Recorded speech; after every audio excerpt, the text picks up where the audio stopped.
स्वच्छ भारत मिशन के तहत भारत सरकार के आवास एवं शहरी कार्य मंत्रालय द्वारा जारी स्वच्छता सर्वेक्षण 2025 की रैंकिंग में वाराणसी ने बड़ी उपलब्धि हासिल की है। पिछले वर्ष 41वें स्थान पर रहा यह शहर इस बार 24 पायदान की छलांग लगाकर 17वें स्थान पर पहुंच गया है। इस उपलब्धि को लेकर बनारस के नागरिकों में खुशी और गर्व की लहर है। शहर में स्वच्छता को लेकर लगातार गंभीर प्रयास किए जा रहे हैं। नगर निगम की ओर से शहरी क्षेत्रों में डोर टू डोर कूड़ा संग्रहण की व्यवस्था सुचारू रूप से संचालित की जा रही है, जिससे सड़कों पर गंदगी पहले की तुलना में काफ़ी हद तक कम हो गई है। वहीं नागरिकों में भी साफ सफाई को लेकर जागरूकता बढ़ी है और लोग अब घरों का कचरा सड़क पर फेंकने से परहेज करने लगे हैं। शहर को सुंदर और स्वच्छ बनाने की दिशा में नगर निगम लगातार कार्य कर रहा है।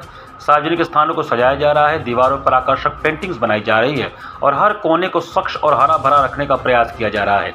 इन प्रयासों का सकारात्मक असर अब राष्ट्रीय स्तर पर भी दिखाई देने लगा है। नगर निगम के जनसंपर्क अधिकारी संदीप श्रीवास्तव ने बताया कि 17वीं रैंक मिलना हमारे लिए गर्व का विषय है, लेकिन अभी भी कुछ कमियां हैं जिन पर हम काम कर रहे हैं। हमारा लक्ष्य है कि अगले सर्वेक्षण में वाराणसी को शीर्ष 3 में स्थान मिले। इसके लिए निगम के साथ साथ नागरिकों का सहयोग भी अत्यंत आवश्यक है। बनारस की उपलब्धि न केवल शहरवासियों की सोच और व्यवहार में आए सकारात्मक बदलाव को दर्शाती है, बल्कि यह भी प्रमाणित करती है कि जनसहभागिता और प्रशासनिक प्रयास मिलकर किसी भी लक्ष्य को हासिल कर सकते हैं। शहरी कार्य मंत्रालय भारत सरकार के द्वारा 17 तारीख को कल स्वच्छता रैंकिंग जारी की गई, जिसमें वाराणसी नगर निगम को पूरे राष्ट्र में 4,589 निकायों में 17वीं पोजीशन प्राप्त हुई है।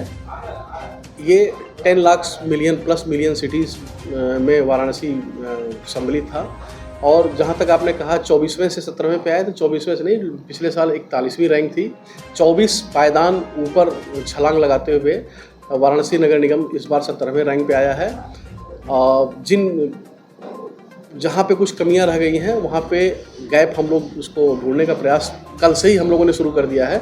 आने वाले दिनों में पूरा प्रयास रहेगा कि वाराणसी टॉप 3 में अपना स्थान बनाए।